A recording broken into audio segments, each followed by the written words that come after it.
આપણે શીખીશું શરીરના અંગો. ઈ વાય ઈ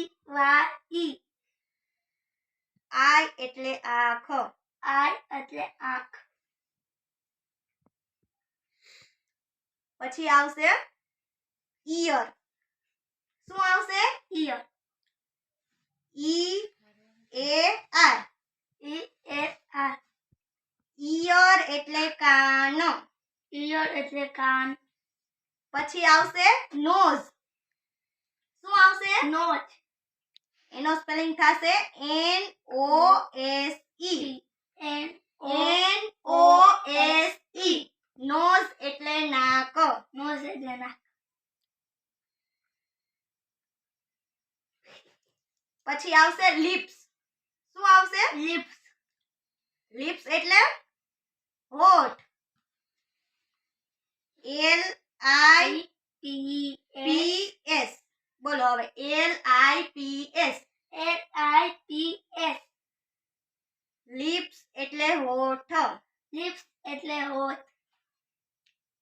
પછી આવશે ટીથ. એનો સ્પેલિંગ થશે TEETH. ટીથ એટલે દાંત. પછી આવશે હાર્ડ. શું આવશે? હાર્ડ. એનો સ્પેલિંગ થશે બોલો HEART.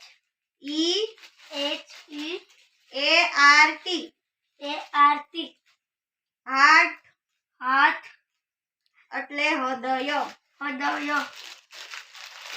પછી આવશે લેગ. શું આવશે? લેગ. LEGS. લેગ એટલે પગ. ચાલો દક્ષભાઈ, હવે છે ને તમે એક વખત મને આ વાંચીને સંભળાવી દો. વાંચો. આઈ એટલે આંખ. EAR ઈયર એટલે કાન. NOSE નોઝ એટલે નાક. LIPS લિપ્સ એટલે હોઠ. આ વિડિયો ગમે તો લાઈક કરો, શેર કરો અને કોમેન્ટ કરો. દક્ષભાઈ બાય બાય કરી દો.